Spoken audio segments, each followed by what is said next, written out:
Tuesday, February 12, the angel with an open book. The sixth trumpet brings us to the time of the end. What are God's people called to do during this time? Before the seventh trumpet sounds, an interlude is inserted explaining the task and experience of God's people at the end time. Read Revelation chapter 10, verses 1 through to 4. What is happening here?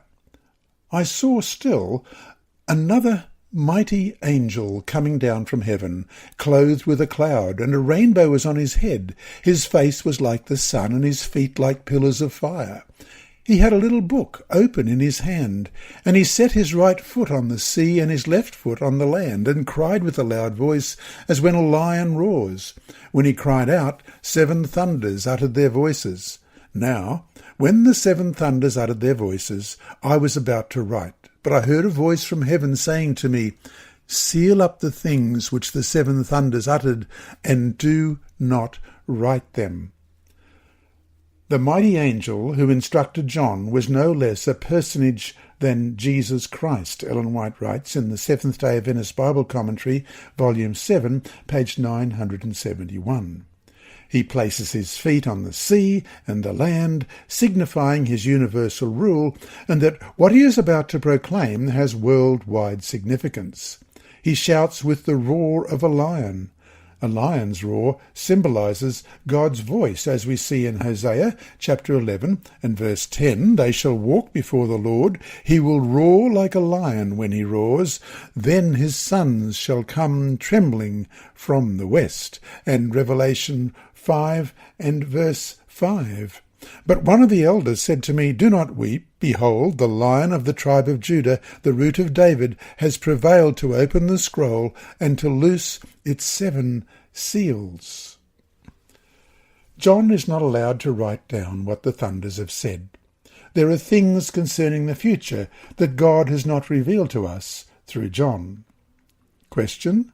Read Revelation chapter 10, verses 5 through to 7.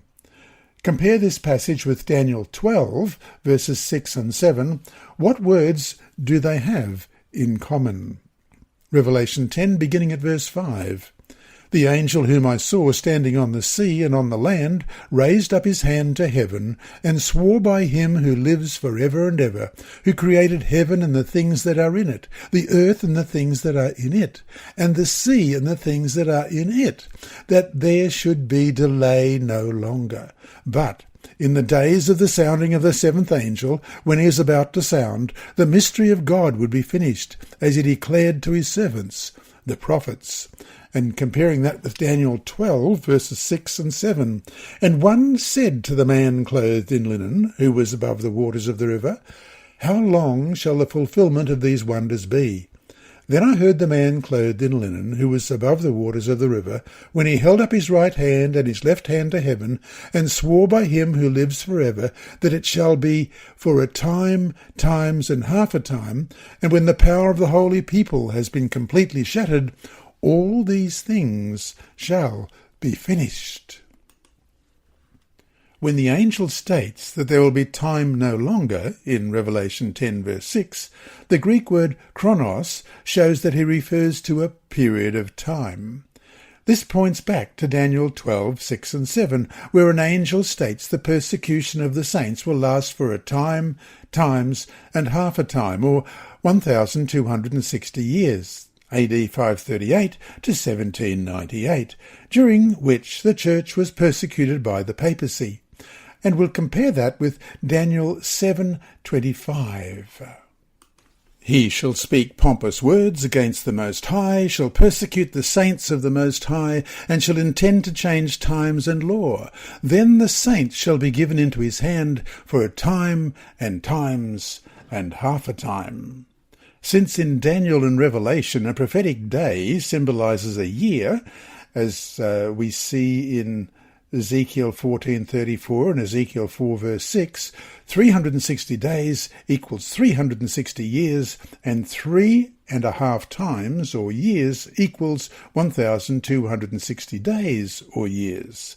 Let's look at those verses. Numbers 14 verse 34, according to the number of the days in which you spied out the land, 40 days for each day you shall bear your guilt 1 year, namely 40 years, and you shall know my rejection. And Ezekiel 4 verse 6, and when you have completed them, lie again on your right side. Then you shall bear the iniquity of the house of Judah 40 days. I have laid on you a day for each year. Sometime after this prophetic period, the end would come.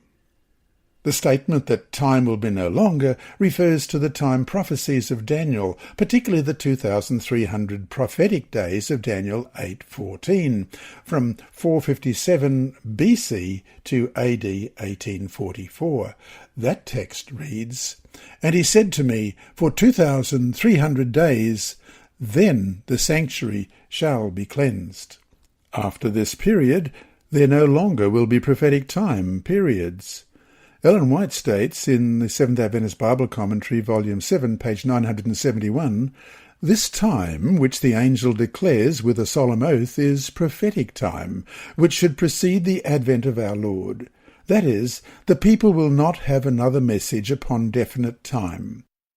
After this period of time, reaching from 1842 to 1844, there shall be no definite tracing of the prophetic time.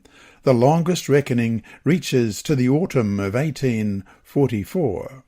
And so to finish today, what does this statement from Ellen White tell us about why we must avoid all future date setting?